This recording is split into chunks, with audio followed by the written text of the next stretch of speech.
అందరికీ మరొకసారి నా వందనాలు. దేవుని వాక్యం మనం ధ్యానించుకుందాము. ఒక నెలకి సరిపడగా నేను సాధారణంగా ఏం మాట్లాడాలో అనే విషయాలు ఒక నెలకి సరిపడగా నా బుర్రలో పెట్టుకుంటాను.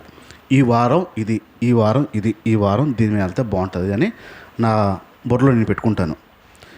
పోయిన వారం మాట్లాడిన విషయాలు ప్రార్థన, దేవుడితో మాట్లాడడం, ఈ రెండు ఒకటేనా? ఇది ఎప్పుడో ఉన్న ఆలోచన. కానీ దేవుడి ప్రణాళిక, దేవుని ఆలోచన మనుషుల పట్ల, మన పట్ల ఎంత ఉందంటే కీర్తన కూడా అదే నడుస్తుంది. అంటే కీర్తన ఏదవుతుందో మెసేజ్ కూడా అదే వెళ్తుంది. కీర్తనలో మాట్లాడుతున్నాడు, నేను మీతో మాట్లాడుతున్నాను. ప్రార్థన అన్నాడా, మాట్లాడుతున్నాను అన్నాడు.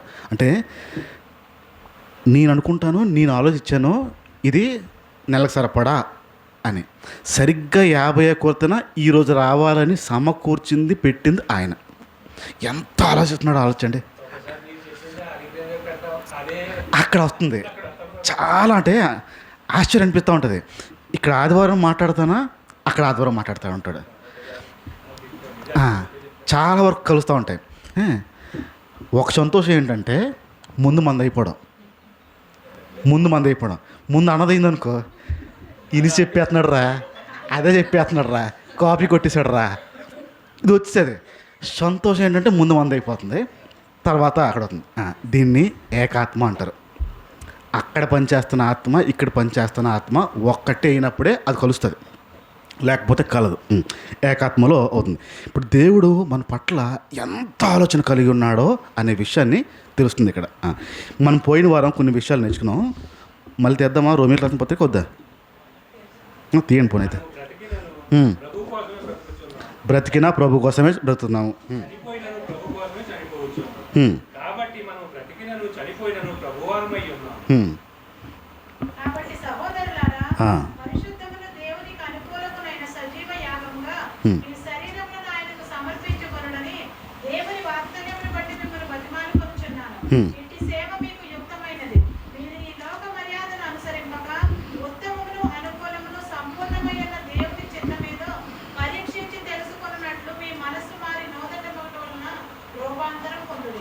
రైట్. ఇక్కడ మనము పరీక్షించుకోవాలి. మన జీవితాల్ని దేవుడికి ఇస్తున్నప్పుడు అది పరీక్షించి ఇవ్వాలి, చెక్ చేసి ఇవ్వాలి. చెక్ చేయకుండా ఇవ్వడానికి వీలేదు. ఆ పరీక్షల్లో మనము ఏం చేస్తున్నాము, ఎలాగుంటున్నాము అనే విషయాలు మనం నేర్చుకున్నాం. పోయిన వారం మనం నేర్చుకున్నాము, యేసు ప్రభు మాట్లాడుతున్నప్పుడు ఇవేవి నా మాటలు కాదు, ఆయన మాటలే అంటాడు. నేనేది నా సొంతంగా చేయట్లేదు, ఆయన చెప్తే చేస్తున్నాను అన్నాడు. నేను చేస్తున్న పనులన్నీ నావి కాదు, తండ్రివి అని యేసు ప్రభు వారు చెప్తున్న విషయాలు.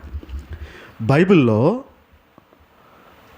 యేసు ప్రభు ప్రార్థన చేసిన సంఘటనలు, కొత్త నిబంధనలో బైబిల్లో యేసు ప్రభు ప్రార్థన చేసిన సంఘటనలు సుమారుగా 25 సార్లు రికార్డ్ చేయబడింది.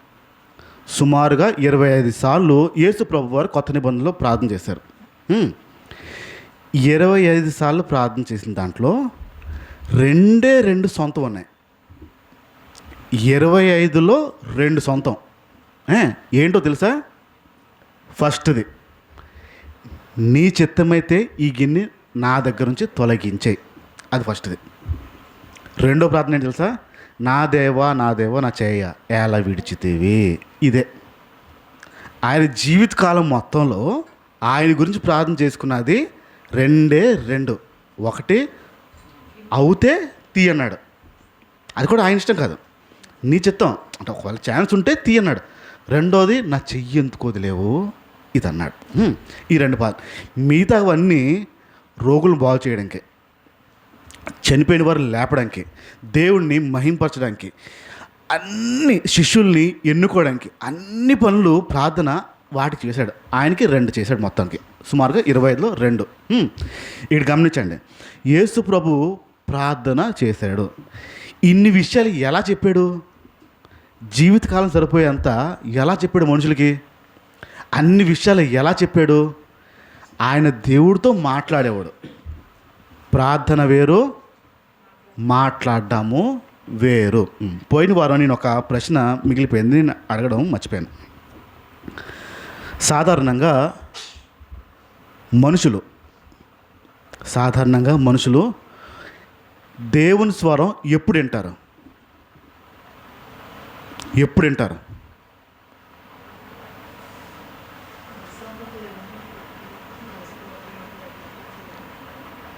చెప్తాను చూడండి. ఎప్పుడు వింటారంటే, మీకే కనుక ఒక విషయంలో ఒకటి కావాలంటే, అది ఎలాగైనా ఉంటే బాను, అది వస్తే బాను, అది నాకు ఎలాగైనా కావాలి అన్నప్పుడు దేవుడి స్వరం మీకు వినిపిస్తుంది. నా కుమార్తె నేను నీకు దేవుడు మాట్లాడాడండి. ఇస్తానన్నాడు. కళ వచ్చేస్తుంది. ఏదో మీకు కావాల్సింది వచ్చేస్తున్నట్టు, ఎవరో తెచ్చేస్తున్నట్టు కళ వచ్చేస్తుంది, దర్శనాలు వచ్చేస్తాయి. ఎవడో మాట్లాడుతుండగా మీకు లోపల దేవుడు నాతో మాట్లాడే రోజు అది అయిపోద్దంట. మీకు కావాల్సింది వింటున్నారా, దేవుడికి కావాల్సింది వింటున్నారా? నా ప్రశ్న. అప్పుడు మనుషులకి ఏం అలవాటు ఏం తెలుసా? ఏంటి మనుషులకైతే కావాలో అది దేవుని స్వరం నుంచి వింటున్నారు. దేవుడికి ఏంటి కావాలో అది వింటలే. అది ఎవడేండో మీరు చూడండి. ప్రజలు ప్రార్థన చేసేవి ఇల్లు కావాలనుకుందాం. ఇల్లు కావాలంటే ఇల్లు గురించి ప్రార్థన చేస్తే దేవుడు వాగ్దానం ఇచ్చాడండి. ఎక్కడ చూసినా దేవుడు మాట్లాడాడు అనే విషయం ఎక్కడ చెప్తారంటే వారికి ఏంటి కావాలో అదే మాట్లాడతాడు. విచిత్రం ఏంటంటే దేవుడికి ఏం కావాలో అది ఎవడు ఏం మాట్లాడు. ఏండో అక్కడ చెప్పడంటారా? దేవుడు చెప్పడంటారా? మనుషులకి ఏంటంటే ఏం కావాలో వినడం వచ్చింది తప్ప ఆయనకి ఏం కావాలో వినడం రాలేదు. ప్రార్థన చేసి తెచ్చుకుని దేవుడు నాతో మాట్లాడాడు అన్న అభిప్రాయంలోకి వెళ్ళిపోతున్నారు తప్ప దేవుడికి ఏం కావాలో అది నేను విన్నానని కూడా ఎవడు ఉండట్లేదు. 100 సాక్ష్యాలు ఎతకండి, టీవీలో చెప్పే 100 సాక్ష్యాలు ఎతకండి. ఆ 100 సాక్ష్యాలు వాళ్ళ అన్ని సొంత పనులే. అన్ని పనులు సొంతం. ఏంటి కావాలో అదే ఉంటాయి సాక్ష్యాలు. నాకు అది లేదు, అది వచ్చింది, ఇది పోయింది, అది ఇచ్చాడు, ఇలా ఉండేది అది అయిపోయింది, జబ్బు ఉండేది ఇది ఇచ్చాడు. అన్ని సాక్ష్యాలు దిక్కుమాల సాక్ష్యాలే. ఒక్కటి కూడా దేవుడికి ఏది కావాలో అది నేను చేసానండి. ఇది ఒక్క మాట దేవుడు మాట్లాడ్డా వినలేకపోతున్నారా మనుషులు? స్వార్థంతో నిండిపోయారు కాబట్టి ఏం కావాలో అది అడిగి వచ్చేయడం అలవాటు అయిపోయింది. ఇక్కడ ప్రార్థన విషయాల్లో మనం నేర్చుకుంటున్న విషయాల్లో ఇంకొంచెం ముందుకెళ్దాం. క్రైస్తవులందరికీ ఉన్న ఒక అలవాటు ఏంటంటే ప్రార్థన చేసుకున్నావా, బైబిల్ చదువుకున్నావా? ఈ రెండే ప్రాముఖ్యమైన ఉంటాయి. మీరు ఎవరినైనా ఇప్పుడు వీడు ఉపేంద్ర గారు వచ్చాడు, అలా అమ్మ ఏం అడుగుద్ది? ఎరా అంతే కదా. ఇంకో క్వశ్చన్ ఉంటుందా? బైబిల్ చదవడం కావాలి కాబట్టి కనీసం ప్రార్థన చేసుకుంటున్నావా? క్రైస్తవులంటే ప్రార్థన చేసుకుంటారు. ఏం ప్రార్థన చేస్తారు? ఎలా తయారైందంటే ఈ ప్రార్థన విషయంలో అంటే ప్రార్థన ఒక ఆయుధం కింద మారిపోయింది. ప్రార్థన ఒక అవసరత కింద మారిపోయింది. ప్రార్థన ఒక అక్కర కింద మారిపోయింది క్రైస్తవుడికి. అది అలవాటు కింద మారిపోయింది. కుక్కని ఎప్పుడైనా మీరు తోకొప్పొద్దంటే ఆగుద్దా? తోకెందుకు కూపుతున్నావు అన్నదంటే ఆగుద్దా? దానికి అలవాటు. అది మనుషులు చూసిందంటే నచ్చారంటే తోకని మీరు ఆపమన్నా ఆపదు, దానికి అలవాటు. కక్కింది వెళ్ళి తింటుంది అది. కుక్క ఆపగలరా? నువ్వు కక్కింది నువ్వు తింటావేంటే అంటే ఆగుద్దా? దానికి అలవాటు. ప్రార్థన క్రైస్తవుడికి అలవాటు, చేయడం అలవాటు. ప్రార్థన చెయ్యకపోతే ఫీలింగ్ ఏంటి? ఒక రోజులో ప్రార్థన కనుక చెయ్యకపోతే మీ ఫీలింగ్ ఏంటి? ఏంటో ఈరోజు ప్రార్థన చేయలేదండి, నిన్నంతా ప్రార్థన చేయలే. దేవుడే ఫీల్ అవుతాడా? ఆలోచించి చెప్పండి. ఫీల్ అవుతాడు. ఆయన ఉద్దేశం ఎలా ఉంటుందో చెప్తాను చూడండి. మీకు కావాల్సింది అడిగారా, ఆయనకు కావాల్సింది అడిగాడా ఆయన చూడడం. నాతో మాట్లాడిందే లేదా నా పిల్లని చూస్తాడు అంతే. ఆయన ప్రేమమేడు కాబట్టి ప్రేమిస్తున్నాడు కాబట్టి కనీసం మాట్లాడుతుందిలే బాబు, నా అవసరతలు పక్కన పెట్టండి, దాని అవసరతల కోసమే నాతో మాట్లాడుతుంది అని మురిసిపోయే దేవుడు. ఇప్పుడు ప్రార్థన ఒకరోజు చెయ్యకపోతే, ఒక పూట చేయకపోతే, ఒకరోజు చేయకపోతే లోపల ఏంటో తెలియని నొప్పి వస్తుందండి. అది వివరించలేము, వర్ణించలేము, కష్టం. చేయలేదు చేయలేదు చేయలేదు నష్టం ఉందా? ఇప్పుడు ప్రార్థన చేయకుండా ఉన్న రోజులు ఉన్నాయి లేవా? ఉన్నాయి. ఇప్పుడు కూర్చున్నారు లేదు ఇక్కడ అంటే నష్టం ఉందా, నష్టం లేదా? ఏ నష్టము లేదు. కాకపోతే ఏం ఫీల్ అవుతారంటే చేయలేదండి, ప్రార్థన చేయలేదండి, ఈరోజు ప్రార్థన చేయలేదు. ఇక్కడ కొంచెం ఇంకేం ఫీలింగ్ అంటే ఎక్కడికైనా వెళ్తున్నప్పుడు ఏం చేయాలి? ఇంక ఇప్పుడు మా స్వచ్ఛతం వెళ్ళింది, చేసి వెళ్ళి ఉంటుందా, చేయకుండా వెళ్ళి ఉంటుందా? డౌటే లేదు ఆ విషయంలో. నేను వెళ్తున్నాను, పొరపాటున మర్చిపోతే దారిలో చేసేది, పొరపాటున మర్చిపోతే ట్రైన్లో చేసేది, చేసి వెళ్ళకపోతే ఏమవుతుందా, చేయకుండా వెళ్ళకపోతే. ఇప్పుడు దేని చేస్తాం? నాకు రోడ్డు మీద కాపుతా లేవు, ట్రైన్ యాక్సిడెంట్ అవ్వకుండా నేను బతుకుండాలి, ఇవన్నీ కదా, ఇంతే కదా. ఇప్పుడు చెయ్యకపోతే చంపేస్తాడా? నా ప్రశ్న. చెయ్యకపోతే చంపేస్తాడా? ఏంటది? సాటిస్ఫాక్షన్, తృప్తి. ఏంటంటే చేసాను చేసి వెళ్తే ఖచ్చితంగా తిరిగి బతికొస్తామని గ్యారంటీ ఉందా? మరి ఎందుకు చేయడం?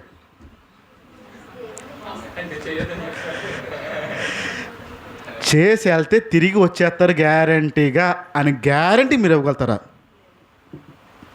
మరి ఎందుకు చేయడం? సంతృప్తి ఏంటి తెలుసా? చేసాను. ఏదైనా పని తలపడుతున్నప్పుడు, ఒక పని చెయ్యాలంటే ఉండండి ప్రార్థన చేసుకుని చెయ్యకపోతే పాడైపోద్దా? అవ్వదు. ఏంటి ఆ ఫీలింగ్ అంటే, నేను చెయ్యొద్దని చెప్పట్లే, మీకు అర్థమవుతుంది. మీరు సరిగ్గా వింటే నేను మధ్యలో కొంచెం రూట్ మారుస్తాను, మళ్ళీ ఇక్కడికి వస్తాను. శ్రద్ధగా స్టార్టింగ్ నుంచి ఎండింగ్ వరకు వినాలి.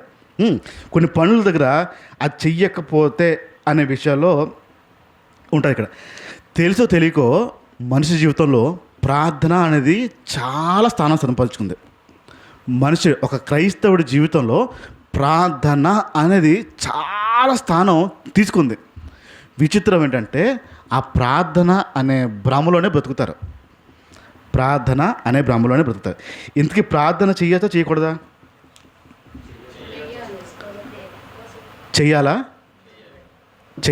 ప్రార్థన చెయ్యాలి. ప్రార్థన చెయ్యాలంటున్నారు, సరిపోయింది, ఓకే. చేస్తే ఏంటి, చేయకపోతే ఏంటి? మీకు తృప్తి ఉండదు, అంతే కదా. చేయకపోతే మనకు తృప్తి ఉండదు. ఇప్పుడు నేను మళ్ళీ పాయింట్కి వస్తాను. నేను ప్రార్థన చేస్తే మీకు ఉపయోగమా, దేవుడికి లాభం లేదా? ఒక వ్యక్తి ప్రార్థన చేస్తే దేవుడికి లాభం లేదా? దేవుడికి ఏంటి లాభం? ఏంటి ప్రయోజనం దేవుడికి? అది ప్రయోజనమా? నా బిడ్డ చెప్పకపోయినా చూసుకుంటాడు ఆయన. ఇప్పుడు ప్రార్థన చేస్తే మనకి లాభమా, ఆయనకి లాభమా అంటే ఖచ్చితంగా ఎవరికి లాభం? మన లాభం చూసే ప్రార్థన చేస్తాం తప్ప ఆయన లాభాన్ని చూసి కాదు కదా. ప్రార్థన చేయడం వల్ల మనకే లాభం తప్ప ఆయనకేమీ లాభం లేదు. లాభం ఉండేలా ఎలా చేయాలి? చిన్న చిట్టుగా చెప్తాను. నేను మళ్ళీ ఇక్కడ రూట్ మారుస్తాను. దీని తర్వాత నా ప్రార్థన ఎలాగ ఉంటుందంటే, ఒకవేళ నేను ఎక్కడికైనా వెళ్తున్నాను అనుకోండి, పరిచర్య కాదు, నేను ఎవరి దగ్గరికైనా వెళ్తున్నాను అనుకోండి, నా బుర్ర అంతా ఒకటే ఆలోచన, ప్రభా ఆ పనికి వాళ్ళ ఇంటికి వాళ్ళ దగ్గరికి వెళ్తున్నాను, పట్టుకెళ్ళి ఇవ్వమన్నారు, నేను వెళ్తున్నాను. దారి మధ్యలో కనుక, వెళ్తున్న దారిలో కనుక, ఇంట్లో కనుక, మళ్ళీ తిరిగి వస్తాను కనుక, ఎక్కడైనా దేంట్లోనైనా నీ విషయంలో నీ పని నేను చేయాలంటే, నీ గురించి నేను చెప్పాలంటే నాకు దారులు తెరువు, నేను చెప్పేస్తాను, మాట్లాడేస్తానంటాను. ఇప్పుడు నేను వెళ్తుంది ఒకటి సామాన్లు ఇవ్వడానికి, నా బుర్ర ఏం చెప్తుంది, కానీ ఇది కాదు. ఎక్కడ ఏ అవసరం ఉందో, ఏ మనిషి అవసరంలో ఉన్నాడో, ఏ బాధలో ఉన్నాడో నేను అక్కడ ప్రకటించాలి. ఇది నా మైండ్ ఉంటుంది వెళ్ళిన పనిలో. ఇప్పుడు నా ప్రార్థన నన్ను చూసుకోవా, నీ పని నేను చేస్తానన్నా? మీ ప్రార్థన మిమ్మల్ని చూసుకోవా, నీ పని చేస్తానన్నా? ఎవరికి లాభం ఉంది ఇప్పుడు రెండు ప్రార్థనలో? ఇక్కడ ప్రార్థన దగ్గర ఎక్కడ చిన్న తేడా వస్తుంది. నేను కొంచెం మాట్లాడే విషయంలో మళ్ళీ వస్తాను. నేను ఒక్కసారి అపోస్తుల కార్యంకి వద్దాము. బైబిల్లో ఉండి అపోస్తుల కార్యము, బైబిల్లో ఉండి అపోస్తుల కార్యము 7వ అధ్యాయము 54 నుంచి ఒకసారి చదవండి. అపోస్తుల కార్యం 7, యాక్ట్స్ 7:54.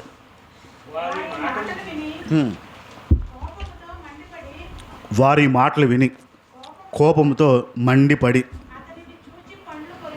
అతనిని చూసి, అంటే స్టెఫెన్ని చూసి పళ్ళు కొరికారంట. అయితే అతని పరిశుద్ధాత్మతో నింపబడిన వాడై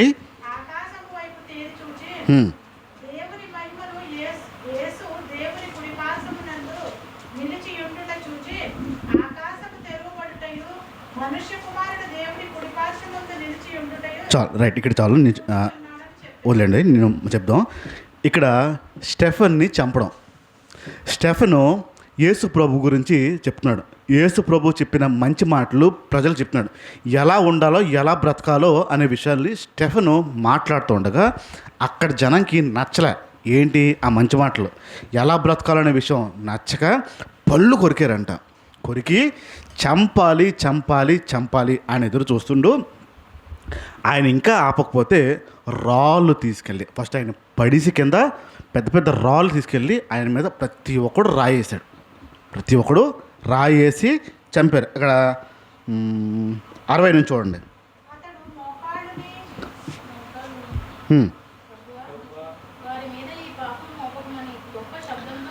ఇక్కడ స్టెఫెను మోకాళ్ళ మీద పడి చనిపోతున్న టైంలో, ప్రభువా ఈ పాపము వారి మీద ఉంచొద్దు అని ప్రార్థన చేస్తున్నాడు. ఈ మాట పలికి ఆయన అక్కడ చనిపోయాడు. కింద సౌలు అనే వ్యక్తి వచ్చి అతను చచ్చిపోయాడా లేదా చూడడానికి అఫీషియల్ రికార్డ్ చేయడానికి వచ్చాడు. సౌలు అనేవాడు వచ్చి ఈ స్టెఫెన్ అనేవాడు చచ్చిపోయాడా లేదా అని అఫీషియల్గా చెక్ చేసి, ఈ స్టెఫెన్ అనే వ్యక్తి యేసు ప్రభు గురించి చెప్తున్నాడు కాబట్టి చంపబడ్డాడు, ఈయన చచ్చిపోయాడు. సౌలు అఫీషియల్ వ్యక్తి, ఆ రాజ్యానికి అఫీషియల్ వ్యక్తి. చంపుతుంటే ఆపాలా? ఈయన డ్యూటీ ఏంటో తెలుసా? యేసు ప్రభు గురించి చెప్తే చంపడమే ఈయన డ్యూటీ, అఫీషియల్ డ్యూటీ. ఇప్పుడు ఆర్మీ వాళ్ళు ఉంటారు, మనకి ఆర్మీ, ఇండియన్ ఆర్మీ ఉంటుంది. టెర్రరిస్టులు వస్తే ఏం చేయాలి? డైరెక్ట్గా చంపడమే వాళ్ళ డ్యూటీ. వాళ్ళకి గవర్నమెంట్ ఇచ్చిన డ్యూటీ. గవర్నమెంట్ అడుగుద్దురా టెర్రరిస్టులు ఎందుకు చంపారు అని అంటదా? అండదు. వాళ్ళ డ్యూటీ ఏంటంటే చంపడం. ఈ సౌలు అనే పౌలు గారి డ్యూటీ ఏంటి? యేసు ప్రభు గురించి ఎవరైనా చెప్తే వారిని చంపడమే ఈయన డ్యూటీ. ఇంకొంచెం ముందుకు వెళ్దాం. అపోస్తుల కార్యం, అదే అపోస్తుల కార్యంలో 22వ అధ్యాయం రండి. యాక్ట్స్ 22.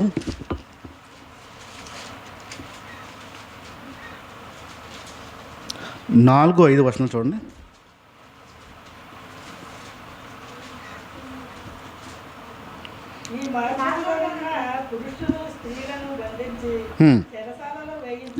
ఈ మార్గంలో ఉన్న పురుషుల్ని స్త్రీలని బంధించి చెరసాలలో వేయిస్తూ మరణమునకు, ఎవరినంట? మరణమునకు అంటే మరణం వరకు అంటే చచ్చిపోయే వరకు హింసిస్తున్నాడని.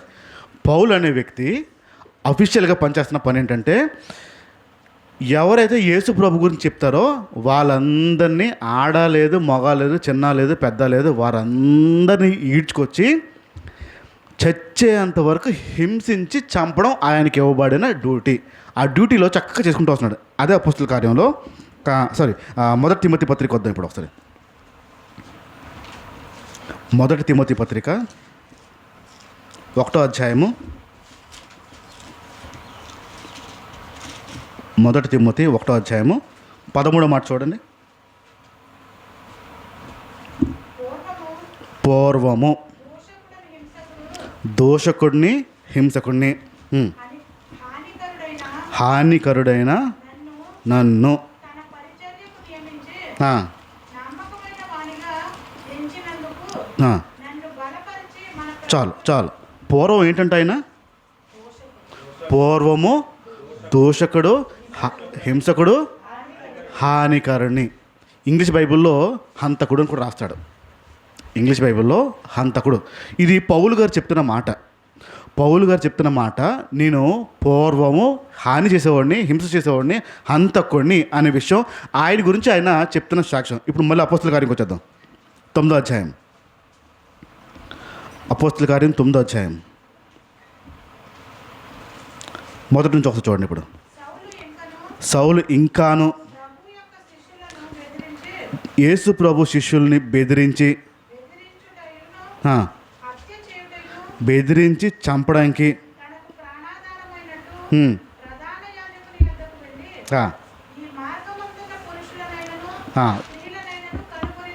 ఈ మార్గంలో ఉన్న పురుషుల్ని స్త్రీల్ని కనుక్కోవడానికి వెళ్తున్నాను, కనిపిస్తే చంపేస్తాను నేను చెప్పి బయలుదేరి వెళ్తున్నాడు.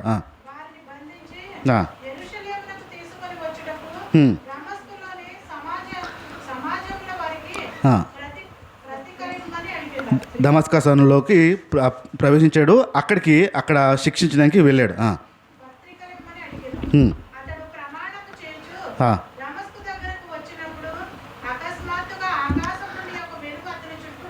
చంపడానికి వచ్చాడు. అకస్మాత్తుగా ఆకాశం నుంచి ఒక వెలుగు వచ్చింది. అప్పుడు వెంటనే నేల మీద పడి ఆ స్వరం మాట్లాడింది ఆయనతో, సౌలా సౌలా నువ్వేళ నన్ను హింసిస్తున్నావు అని. స్వరం పలకడం విన్నాడు. ప్రభువా నువ్వు ఎవరని అడగ్గా, హింసిస్తున్న యేసుని నేనే అంటాడు. అంటే హింసించబడుతున్న యేసుని నేనే, నువ్వు ఎవరినైతే హింసిస్తున్నావో ఆ యేసుని నేనే అన్నాడు. చాలండి. ఇక్కడ నుంచి మనందరికీ తెలిసిందే ఆయన జీవితం మారిందా మారలేదా? మారింది. ఇక్కడ గమనించండి, నా వైపు చూడండి. అందరూ చంపడానికి వెళ్తున్నాడు బాబు, నరకడానికి వెళ్తున్నాడు అబ్బాయి. సడన్గా ఒక సౌండ్ వచ్చింది, ఒక లైటింగ్ వచ్చింది, డబ్బని పడ్డాడు. స్వరం వినపడింది. ఎందుకు హింసిస్తున్నావు, ఎవరు నువ్వు అడిగాడు. నువ్వు ఎవరినైతే హింసిస్తున్నావో ఆ యేసు నేనే అని అన్నాడు. ఇక్కడ దేవుడు కానీ పౌలు కానీ ప్రార్థన చేశారు చేయలేదా? ప్రార్థన చేయలేదు. ఏం చేశారు? మాట్లాడుకున్నారు. దేవుడు మాట్లాడాడు, పౌలు మాట్లాడాడు. దేవుడు పౌలు ఇద్దరూ మాట్లాడుకోవడం ప్రారంభించారు. ప్రార్థన ఏం చేశారు? దేవుడు మాట్లాడితే బ్రతుకు మారిపోయింది. దేవుడు మాట్లాడితే సౌలుగా ఉన్న వ్యక్తి పౌలుగా మారిపోయాడు. ప్రార్థన చేస్తే కాదు. ఇప్పుడు నేను పాయింట్కి వస్తున్నాను. మళ్ళీ మనందరికీ ప్రార్థన చేయడం అలవాటే కదా? అలవాటే. ప్రార్థన చేస్తే మీ బ్రతుకు మారదు. దేవుడితో మాట్లాడితే మీ బ్రతుకు మారుతుంది. ప్రార్థన చేసుకున్నాం కదా అనే భ్రమలో ఉండద్దు. దేవుడు మీతో మాట్లాడారా లేదా అనే విషయాలు తెలుసుకోవాలి. దేవుడు మీతో మాట్లాడడం ప్రారంభిస్తే మీ బ్రతుకులు మారిపోతాయి. ప్రార్థన చేసుకున్నాం కదా కాదు. ఇప్పుడు పూర్వం నేను దోషకుని అన్నాడు. పూర్వం నేను దోషకుడిని అన్నాడు. అంటే ఇప్పుడు ఏమయ్యాడు? మారాడా మారలేదా? పోయిన సంవత్సరానికి ఈ సంవత్సరానికి మారావా?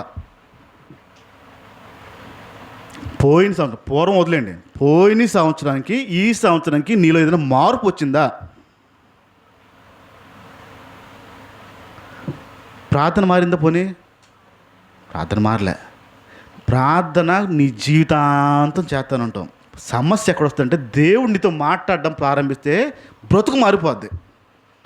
మనమేమనుకుంటున్నాం అంటే ప్రార్థన చేసాం కదా, నువ్వు ప్రార్థన మాత్రమే చేసాడు, దేవుడు జవాబు ఇవ్వలేదు. దేవుడు జవాబు ఇవ్వాలి. ఆ విషయంలో మనకున్న అలవాటు ప్రార్థన చేయడం, ప్రార్థన చేసాము అని. దేవుడు మాట్లాడడం స్టార్ట్ చేస్తాయి. ఇప్పుడు మిమ్మల్ని మీరే పరీక్షించుకోండి. పోయిన సంవత్సరం నేను ఎలాగున్నాను, ఈ సంవత్సరం ఎలాగున్నాను. పూర్వం ఆయన దూషకుడంట. మరి పూర్వం ఈ పూర్వం ఇప్పటికీ కొనసాగుతుందా లేదా? ఎంత కొనసాగుతుందంటే మన ప్రార్థన మీదే ఆధారపడిపోయి ఉన్నాం కనుక, దేవుడు మనతో మాట్లాడతాడనే విషయం గ్రహించట్లేదు కనుక, ప్రభు మాట్లాడితే, దేవుడు మాట్లాడడం స్టార్ట్ చేస్తే, మీరు మాట్లాడడం స్టార్ట్ చేస్తే కాదు, మీరు మాట్లాడడం స్టార్ట్ చేస్తే కదా, ప్రభు మీతో మాట్లాడడం స్టార్ట్ చేస్తే మీ జీవితాలు మారిపోతాయి. ఇక్కడ కొన్ని విషయాలు నేను చెప్తాను, క్లుప్తంగా గుర్తుపెట్టుకోవడానికి ప్రయత్నించండి. చేస్తున్న పొరపాట్లు చెప్తాను, ఎలా సరిదిద్దుకోవాలి కూడా చెప్తాను. శ్రద్ధగా వినడానికి ప్రయత్నించండి. ఇక్కడ ప్రభు మాట్లాడితే ఒకవేళ ఇక్కడ ప్రార్థన విషయంలో, ప్రార్థన అనేది ఒక శక్తే కాదు చెప్పండి. ఇది పెట్టాల్సి వచ్చి, ప్రార్థన అనేది ఒక శక్తే కాదా? మీరు ఆడివైపు చూడద్దు మళ్ళీ. రైట్, నేను రెండో చెప్తున్నాను. ప్రార్థన అనేది ఒక బలమా కాదా? శక్తి వేరు, బలం వేరు.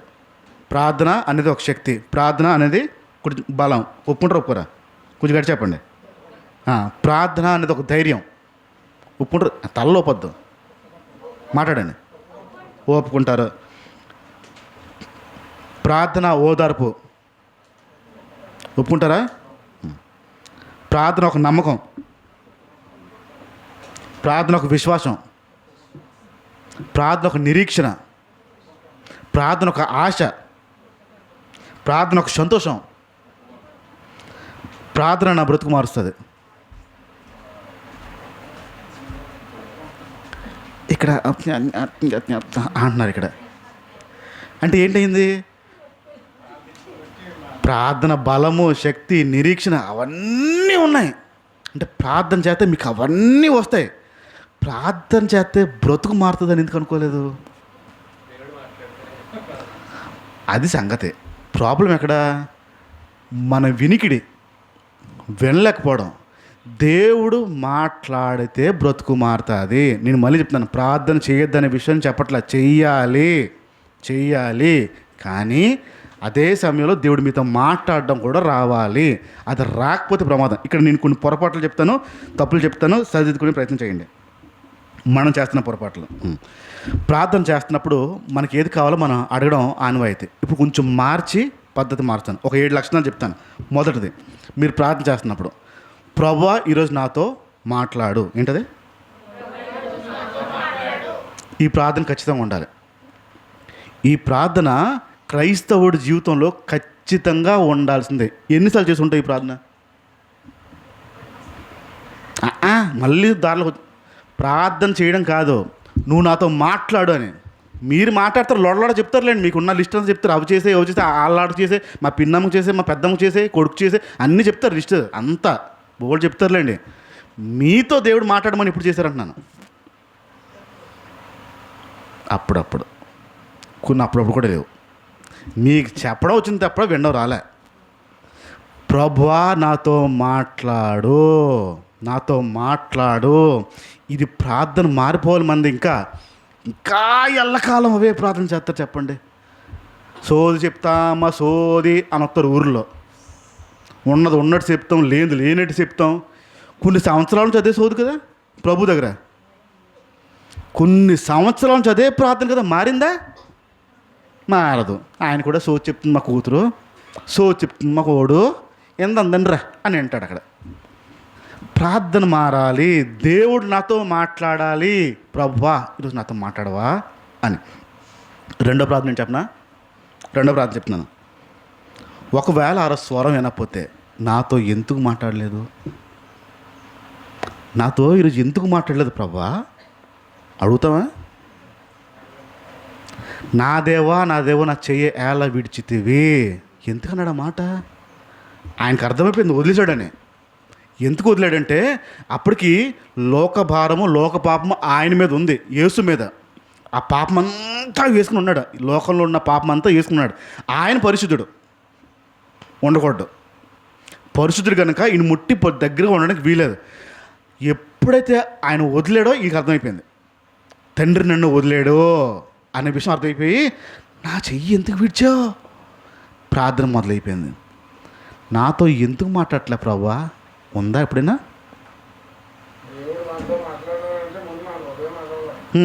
మారాలి. అది మారడానికే మాట్లాడాలి, మాట్లాడితేనే అవుతుంది. ఇప్పుడు నాతో ఎందుకు మాట్లాడలే ప్రభువా? ఈ ఏడుపు ఉందా? అన్నిసార్లు అన్నీ చేస్తున్నారు, తండ్రి చెప్తేనే చేస్తున్నారు, తండ్రి చెప్తేనే చేస్తున్నా అంటున్న దేవుడు తండ్రి వదలగానే, నా వైపు చూడండి, తండ్రి వదలగానే టక్కని నా చెయ్యి ఎందుకు విడిచో ప్రభా, ఈరోజు నాతో ఎందుకు మాట్లాడలేదు అడిగామా?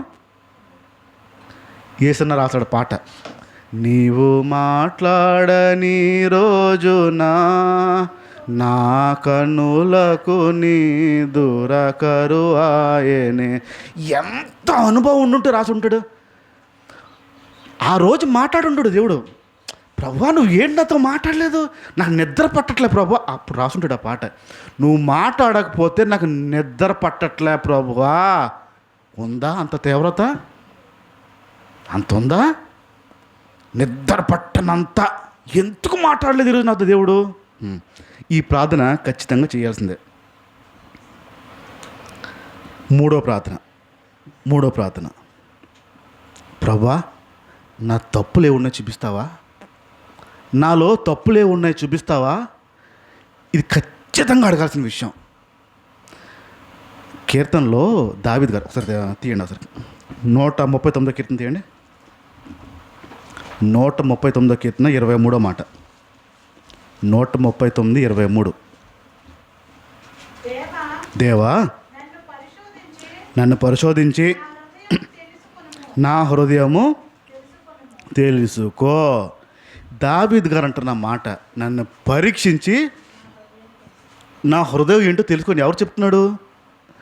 దేవుడు చెప్తున్నాడు ఆ విషయాన్ని. ఇక్కడ గమనించండి, మన ప్రార్థనలో ప్రభా నేను ఏం తప్పు చేస్తున్నానో నాకు తెలియపరచవా అని అడిగినప్పుడైనా, నేను ఏ తప్పు చేస్తున్నానో ఏ పొరపాటు చేస్తున్నానో ఈ ప్రార్థన ఎప్పుడైనా ఉంటుందా మనకి? ఏముంటుందో చెప్పనా? ప్రభా ఏం తప్పులు ఉంటే క్షమించండి ప్రభా, ఏం పాపం చేసి ఉంటే క్షమించండి ప్రభా, ఆమెన్. చెప్పేది నువ్వే, ఆమెన్ అనేసేది నువ్వే, చెప్పాడా లేదో కూడా ఏనో.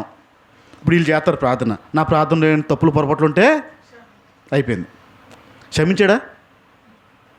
నువ్వు చేసిన ప్రార్థనలు తప్పులు పొరపాట్లు ఉన్నాయి, క్షమించాను పో అన్నాడా? చెప్పడమే మన పని, దేవుడు మాట్లాడడం మన పని కాదు. లోపల నా హృదయం పరీక్షించు ప్రభా, ఏం తప్పులు చేస్తున్నాను పరీక్షించు. ఇది ప్రార్థన కింద మారకపోతే ప్రమాదము. దేవుడు మీతో మాట్లాడేది ఇక్కడే వస్తుంది. ఫస్ట్ చెప్పాను, దేవుడు మాట్లాడే పద్ధతి నాతో మాట్లాడు ప్రభా అని ప్రార్థన ఉండాలి. ఆ రోజు మీరు మీతో మాట్లాడకపోతే, నాతో ఎందుకు మాట్లాడలేదు ప్రభా ఈరోజు, ఒక్క మాట కూడా ఎందుకు మాట్లాడలేదు అని అడగడం స్టార్ట్ చేయాలి. ఇప్పుడు మాట్లాడడం అంటే ఎలా అనుకుంటున్నారు మీరు? మీ ఉద్దేశం చెప్పండి. దేవుడు మీతో మాట్లాడడం అంటే మీ ఉద్దేశంలో ఏంటి? మరి అడగరా? మీరు వాక్యం చెబుతున్నప్పుడు దాంట్లో ఒక మంచి అనుభవం, భలేగా ఉంది అని. ఇందాక ఆయన పట్టున్నాడు, రాజుగారు పట్టున్నారు, అక్కడ ఆయన పిలిచారంట, ఇక్కడ ఈయన మాట్లాడుతున్నాడంట అని. అది ఎవరు చెప్పారు ఆయనకి? ఆలోచిస్తూ ఉంటాడు, వాక్యం ఏంటో ధ్యానం ఏంటో ఆలోచిస్తూ ఉంటాడు. అది వినిపిస్తుంది చెవుల్లోకి. 6 వచనాల్లో ఆయన పిలుస్తున్నాడు జనాన్ని, ఇక్కడ మాట్లాడడం ప్రారంభించాడు అనే విషయం లోపల వినపడుతుంది. ఇలాగా ప్రభుతో మాట్లాడుతున్నప్పుడు వినడం రావాలి. వాక్యంలో స్వరం కానీ దేవుడితో డైరెక్ట్గా కానీ ఆ మాటలు వినడం, మాట్లాడుకోవడం రావాలి.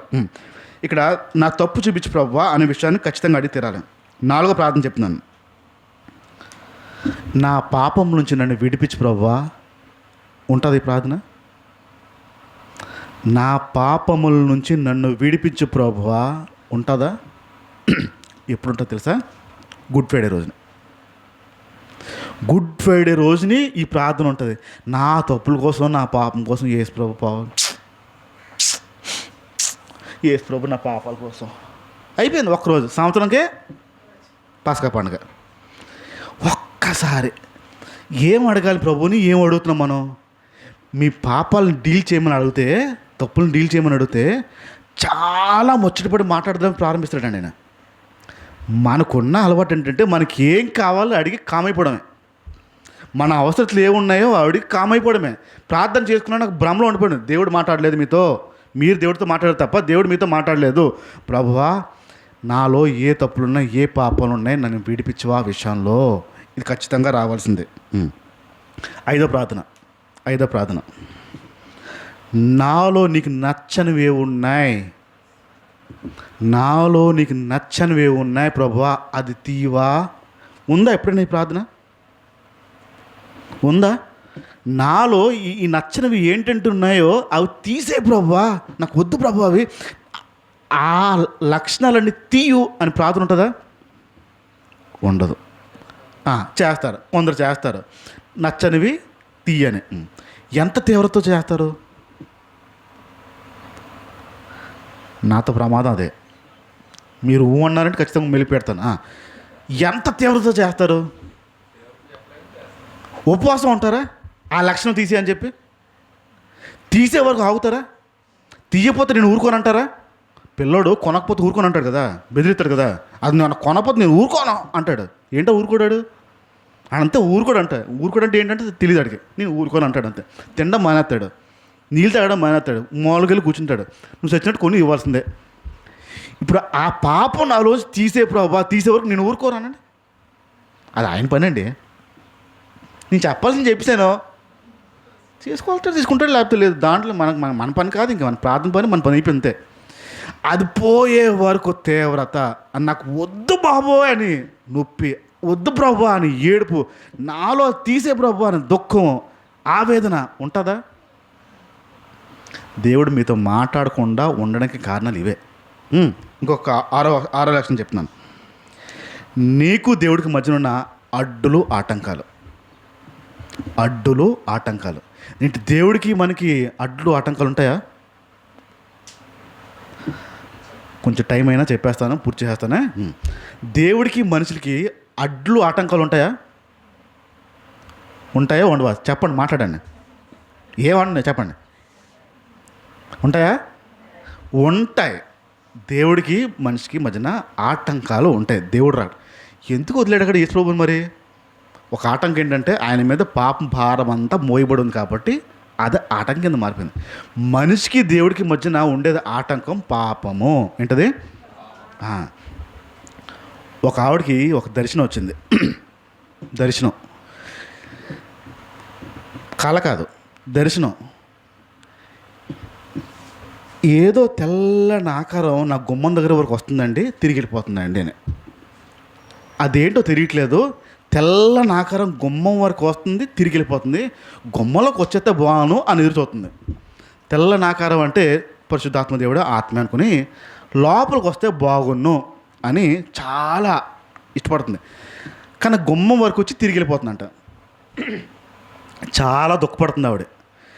వస్తున్నాడు యేసు ప్రభు, లోపలికి రాకుండా వెళ్ళిపోతున్నాడు. ఈ బాధ చాలామందికి ఉంటుంది. ఇప్పుడు నాతో కూడా సమస్య ఉంటుంది. నేను దారిలో వెళ్తున్నప్పుడు ఎక్కడికి కనపడ్డాను అనుకోండి, రండి లోపలండి అంటారు. నేను కొన్నిసార్లు వెళ్ళను. లేదమ్మా అని, పర్లేదమ్మా తర్వాత వస్తానని చెప్పి అట్నుంచి చెట్టు వెళ్ళిపోతాను. కనీసం రాకుండా వెళ్ళిపోయాడు, కనీసం అడుగెట్టుకుండా వెళ్ళిపోయాడు, లోపల నొప్పి ఉంటుంది, రాకుండా వెళ్ళిపోయాడు. ఆ యేసు ప్రభు వస్తున్నాడండి కానీ వెళ్ళిపోతున్నాడండి అని దుఃఖపడుతూ పాస్టర్ గారు చెప్పింది. తెల్లని ఆకారం గుమ్మం వరకు వస్తుంది బాబు, మళ్ళీ తిరిగి వెళ్ళిపోతుంది. రావడం ఆనందం కానీ తిరిగి వెళ్ళిపోవడం బాధగా ఉంది, ఏంటో తెలియట్లేదు అని మీరు కొంచెం కనిపెట్టి చెప్పండి అని పాస్టర్ గారికి ఇచ్చింది.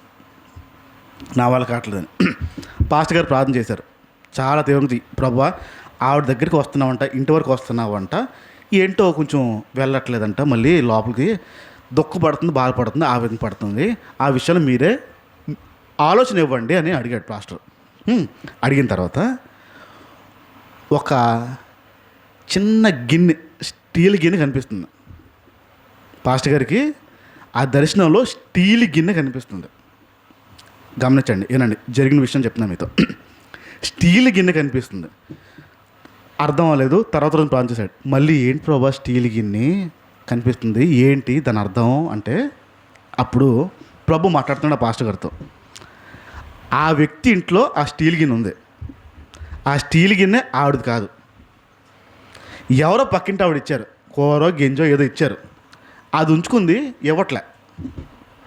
ఆవిడ మర్చిపోయిందని చెప్పి ఉంచేసింది, ఇవ్వట్లే, ఉంచేసుకుంది. పోన్లే. యేసు ప్రభు లోపలికి రాకుండా ఉండడానికి కారణం అదొక్కటి గిన్నె మారిందంట. నీది కాని వస్తువు దొంగతనం చేసి పెట్టావు, నేను రాలేనని రావట్లే అక్కడికి. యేసు ప్రభు ఆ ఇంటికి రావాలంటే నీది కాని వస్తువు ఆ ఇంట్లో ఉందంట, ఎక్కడితో దొంగతనం ఉందంట, ఎవరో ఇస్తే ఉంచేసుకున్నావంట, ఇవ్వలేదంట, అదొక్కటి ఆటంకంగా మారుతుంది, అది తీసుకెళ్ళి ఎవరిదో ఇచ్చేయి అని చెప్పాడు పాస్టర్ వెళ్ళి. అవును బాబో, ఉంది బాబో గిన్నె, తెలుసు, ఊరికే అబద్ధాలు, తెలియకుండా ఉంటుందండి అది గిన్నె ఎవరిదో, ఇవ్వాలని తెలీదా, తెలుసు, ఉంచేసుకుంది, గుర్తులేదు కదా అని చెప్పి. ఆ ఒక్క గిన్నె కోసం పరిశుద్ధాత్మ దేవుడు లోపల రావడం మాట్లాడు. ఎందుకంటే దొంగలిచ్చిన సొమ్ము ఆ ఇంట్లో ఉంది, నేను పరిశుద్ధుడిని, ఇల్లు పరిశుద్ధంగా ఉండాలి. దేవుడు రాకుండా ఉండడానికి ఆటంకాలు ఇంట్లోనే అన్నుంటే ఒంట్లో ఎన్నుంటే ఆలోచన. ఇంట్లోనే ఒక చిన్న గిన్నె విషయంలోనే ఆయనకి ఆటంకంగా మారిపోయింది, ఒంట్లో ఎన్నుంటే ఆలోచన. సరే, నీకు నాకు మధ్యన ఏ ఆటంకాలు ఉన్నాయి ప్రభా, అది తీసేవా, ఇది అడగకపోతే ప్రమాదం. ఆఖరి చెప్తున్నాను, నీ స్వారూప్యంలోకి నీ పోలికలోకి నన్ను తీసుకురావా, ఈ ప్రార్థన ఖచ్చితంగా ఉండాలి. నీ స్వారూప్యంలోకి నీ పోలికలోకి నన్ను తీసుకురా ప్రభువా అనే ప్రార్థన ఖచ్చితంగా ఉండాల్సిన ప్రార్థన. ఇది లేకపోతే మీరు ప్రార్థన చేస్తూ ఉంటారు తప్ప దేవుడు మీతో మాట్లాడు. మీతో దేవుడు మాట్లాడాలంటే మీతో ఈ ప్రార్థన ఉండాలి. ఇప్పుడు 7 ప్రార్థనలు చెప్పాను నేను, 7 రకాల ప్రార్థనలు చెప్పాను. ఈ 7 రకాల ప్రార్థనలు ఖచ్చితంగా మనిషి జీవితంలో ఉండి తీరాల్సిన ప్రార్థనలు. నీ స్వారూప్యంలోకి నీ పోలికలోకి. మన పాట పాడతాం. ఏ పాట? నీలానే చేసి పాటే అంతా ఒట్టిదే. ఆయనలా చెయ్యాలంటాం, ఆయనలా ఉండాలంటాం, ఆయనలా మాట్లాడాలంటాం, ఆయనలా కూర్చోవాలంటాం, తీరునా నా ఆశ అంటాం. ఎంత అబద్ధం కాకపోతే ఆ ప్రార్థన ఉండదు. మళ్ళీ నీకులా మారాలి ప్రభా, నీ పోలికలోకి మారాలి ప్రభా అనే ప్రార్థన ఉండదు. పాట మాత్రం ఉంటుంది. పాట బాగుంటుందే, రాగం బాగుంటుందే, పాడుకుంటే భలే అనిపిస్తుంది. ఎంత అజ్ఞానంలో ఉంటున్నామో మనం, అంటే ప్రార్థన చేసుకున్నాము అనే ఒక అజ్ఞానంలో ఉంటూ దేవుడు మనతో మాట్లాడాలనే విషయం మనకు తెలియట్లేదు. ఇంకా నేను యేసుప్రభుని నమ్ముతున్న కొత్తలో నాకు తెలిసిన ఒక కుటుంబం, RCM background, Roman Catholic background, RCM కుటుంబాలు అవి అన్ని రకాల పనులు చేస్తారు వాళ్ళు. ఆర్సిఎం బ్యాక్గ్రౌండ్తో ఉన్న కుటుంబం అది. నాకు యేసుప్రభు కొత్త, నాకు ప్రార్థన కొత్త, దేవుడితో మాట్లాడడం కొత్త. నేను యేసుప్రభుని నమ్మిందే ఒక కారణం, దేవుడు మాట్లాడతాడు అనే ఒక కారణం మీద యేసుప్రభుని నమ్మాను నేను. అది నేను అలవాటు చేసుకుంటున్నాను, దేవుడితో మాట్లాడడం అనేది నేను అలవాటు చేసుకుంటున్నాను. ఆ కుటుంబంలో వాళ్ళ అబ్బాయి ఇంటర్మీడియట్ ఫెయిల్ అయిపోయాడు. సెకండ్ ఇయర్ ఫెయిల్ అయిపోతే వాళ్ళ నాన్న ఎక్కడ కొడతాడో అని చెప్పి ఇంట్లోంచి పారిపోయాడు పిల్లోడు. ఆ ఆర్సిఎం బ్యాక్గ్రౌండ్ ఉన్న కుటుంబము ఇంట్లోంచి పారిపోయాడు పిల్లోడు. ఇంటర్మీడియట్ ఫెయిల్ అయిపోయిన తర్వాత పారిపోయాడు. ఇంట్లో వాళ్ళందరూ ఎత్తుకుతున్నారు. ఆ వార్త నాకు తెలిసిన తర్వాత అయ్యో పాపం బాధపడుతున్నారంట అని నేను ప్రార్థన చేస్తున్నాను. ఆ అబ్బాయి గురించి ప్రార్థన చేస్తున్నాను. ఎక్కడున్నా సేఫ్గా వచ్చేలా చూడు ప్రభు అని ప్రార్థన చేస్తున్నాను. ఒక నది కనపడుతుంది, ఒక బ్రిడ్జు కనపడుతుంది. ఆ బ్రిడ్జ్ పైన నిలబడి ఉన్నాడు, అది కనపడుతుంది. ఈ బ్రిడ్జు నది ఎక్కడో చూసినట్టుందే అని అలాగా ఆలోచిస్తున్నాను. అదే మనిషి అదే బ్రిడ్జ్ మీద ఉన్నాడు, దూకడానికి ప్రయత్నిస్తున్నాడు. ఇది నాకు కనపడుతున్న విషయాలు. ఆ బ్రిడ్జు ఎక్కడా అని ఆలోచిస్తూ ఉంటే కృష్ణా నది, విజయవాడలో ఉన్న కృష్ణా బ్యారేజ్, విశాఖపట్నం నుంచి విజయవాడ వెళ్ళిపోయి కృష్ణా బ్యారేజ్ మీదకి నిలబడి ఉన్నాడు. సావడానికి అంత దూరం వెళ్ళి సముద్రం లేదా విజయలో? అంత దూరం ఎందుకు వెళ్ళాడు? ఎందుకు వెళ్ళాడు చూద్దాం. ఆడు నిలబడి ఉన్నట్టు కనిపిస్తుంది. చచ్చిపోతాడా, దూకేస్తాడా అని భయం మొదలైంది. 5వ రోజు సాయంత్రం తిరిగి వస్తాడనే విషయం నాకు వినపడుతుంది. 5వ రోజు సాయంత్రం వస్తాడు అని 2 సార్లు దూకడానికి ప్రయత్నం చేశాడు. 5వ రోజు సాయంత్రం తిరిగి వస్తాడు, భయపడద్దు అని చెప్పమని సందేశం. నేను వాళ్ళ ఇంటికి వెళ్ళిపోయాను, ఆర్సిఎం బ్యాక్గ్రౌండ్ ఇంటికి వెళ్ళిపోయాను. రా బాబు అన్నాడు, పిలిచారు నన్ను. మీ అబ్బాయి గురించి ప్రార్థన చేశానండి అని చెప్పాను. ప్రార్థన అన్నారు. నువ్వెప్పుడు యేసుప్రభుని నమ్ముకున్నావు అన్నారు. ఒక 6 నెలలు అవుతుందండి. అవునా అన్నారు. ప్రార్థన చేశానండి, దేవుడు నాతో మాట్లాడాడండి అన్నాను. అన్నారు వాళ్ళు. దేవుడు నాతో మాట్లాడాడండి అని. దేవుడు మాట్లాడతాడా? ఎవరు? క్రైస్తవులు దేవుడు మాట్లాడతాడా అని క్వశ్చన్ మార్క్తో నన్ను అడిగారు. అప్పటికే కొత్తగా నమ్ముతున్నాను నేను, నాకు డౌట్ రాదు. వాళ్ళేమో సీనియర్లు, ఆ సీనియర్ల దగ్గర ఈ పిల్ల బచ్చగడ్డి వెళ్ళి మాట్లాడితే దేవుడు మాట్లాడతాడా, మాట్లాడ్డా బాబు అన్నారు. మరి నేను వింటున్నది ఏంటి నాకు అర్థం అవ్వలే. లేదండి మాట్లాడాడండి అన్నాను. దేవుడు మాట్లాడుతుంటే నీకేం తెలియట్లేదు అనుకుంటా, క్రైస్తవం అలా కాదు, కొత్త కదా అంటున్నారు. నాకు నీకు కొత్త కదా, నీకు తెలియదులే, అలాగే ఉండదు, దేవుడు మాట్లాడడం అనేది ఉండదు, అసలు మాట్లాడు దేవుడు, మనం ప్రార్థన చేయడం వరకే అంతే అన్న. ఏమో నాకు తెలియదండి. 5వ రోజు తిరిగి వస్తాడంట. 2 సార్లు ఎక్కాడు, దూకడానికి ధైర్యం సరిపోక ఉండిపోయాడు. 5వ రోజు తిరిగి వస్తాడని చెప్పమన్నాడు అన్న. వెళ్ళమ్మా ఏం కాదులే చూద్దాం, పోలీస్ కంప్లైంట్ ఇచ్చాము అన్నారు. నమ్మలే. తిరిగి నన్ను డౌట్ పడుతున్నారు, వీడు పిచ్చోడు అయిపోయాడని. ఇప్పుడు రోడ్ మీదకి వెళ్ళి దేవుడు నాతో మాట్లాడని చెప్పండి, ఎరా బాగానే ఉన్నావా వేస్తేవా అంటారు. ఇప్పుడు బయట ప్రజలకి మీరు దేవుడు నాతో మాట్లాడాడనే కాన్సెప్ట్ చెప్పండి, వీళ్ళకి కూడా అర్థం అవ్వలే. సరిగ్గా 5వ రోజు సాయంత్రం తిరిగి వచ్చాడు. ఏదైతే చూపించాడో, ఏదైతే మాట్లాడో తిరిగి వచ్చేసాడు. అయినా నమ్మలే. క్రైస్తవులు అయ్యి ఉండి దేవుడు మాట్లాడతాడు అనే విషయం నమ్మలే. ఇప్పుడు బయట ప్రజలు ఎవరైనా ఈ మాటలు వింటే, ఆన్లైన్లో కానీ ఎక్కడైనా ఈ స్వరం ఇప్పుడు నేను చెప్తున్న పద్ధతి వింటే, దేవుడు మాట్లాడతాడు అనే విషయం కనుక వింటే, దేవుడు మాట్లాడడం వింటే అంటారు. ఎందుకంటే ఒక అభిప్రాయం ఏముంది అంటే, దేవుడు మాట్లాడు, దేవుడు కనపడ్డు. కానీ బైబిల్లో చెప్తున్న దేవుడు వినిపిస్తాడు, కనిపిస్తాడు, మాట్లాడతాడు, మీరు ముట్టుకోవచ్చు. అది బైబిల్ చెప్తున్న దేవుడు. నేను ఉన్నవాడిని అనువాడిని అని చెప్తాడు. నా కళ్ళున్నా చూస్తున్నాను అంటాడు, నోరుంది మాట్లాడుతున్నాను, చెవులున్నా వింటున్నాను అంటాడు. యేసు ప్రభుతో మీరు మాట్లాడచ్చు ఇది చెప్తా ఉంటే, ఆ క్రైస్తవులకి ఆ రోజుని నన్ను వెర్రివాడు చూసినట్టు చూశారు. ఇప్పుడు ఇదంతా తంతు ఎందుకు చెప్తున్నానంటే, ఇన్ని సంవత్సరాలు అయ్యి కూడా మీకు మాట్లాడడం చేత కాకపోతే మీరు వెర్రోలే. మాట్లాడే దేవుడిని మీరు పెట్టుకుని మీరు మాట్లాడేసి అమ్మయ్య అనుకుని బ్రతికేస్తా ఉంటే మీ అంత అజ్ఞానులు వెర్రులు ఉండరు. ప్రభు మీతో మాట్లాడాలి. మాట్లాడుతున్నాడానికి ఒకే ఒక రుజువు ఏంటంటే, నీ బ్రతుకు మారిపోద్ది మాట్లాడడం ప్రారంభించాడంటే. మీరు మాట్లాడుతూ ఉంటే మీ బ్రతుకులు మారదు, మీ అవసరాలు అన్నీ తీరిపోతాయి. ఏమనుకుంటున్నారు అవన్నీ వచ్చేసాయి కదా, దేవుడు నాతో మాట్లాడేసాడు, దేవుడు నాతో ఉన్నాడంటే కుదరదు. దేవుడు మీతో మాట్లాడడం ప్రారంభించడం మీ లైఫ్ మారిపోతుంది. అది అయిన రోజునే దేవుడు మీతో మాట్లాడినట్టు. లేదా మీరు దేవుడితో మాట్లాడడమే, మీరు దేవుడితో మాట్లాడి అమ్మయ్య అనుకుని ఒక భ్రమలో బ్రతకడమే. మనుషులతో మాట్లాడే దేవుడు యేసు ప్రభు. మీరు మాట్లాడారా, ఆయన పలుకుతాడు, మాట్లాడతాడు.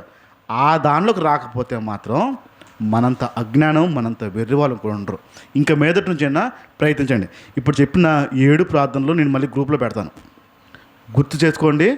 ఆ ప్రార్థనల్ని కంటిన్యూ చేయడానికి ప్రయత్నించండి. ఈ 7 ప్రార్థనలు ఎలా ఉంటాయో ఇది కంటిన్యూగా చేయండి, దీని మీద ప్రయత్నించండి. దేవుడు మాట్లాడే స్థితికి రండి. అందరూ దేవుడు నాతో మాట్లాడుతున్నాడనే మాటలు నాకు చెప్పండి. దేవుడు నాకు ఈ విషయం తెలియపరిచాడనే విషయం సంఘంగా మీరు నాకు చెప్పడం నేర్చుకోండి. నాకు ఈ విషయం తెలియపరిచాడు, మాట్లాడే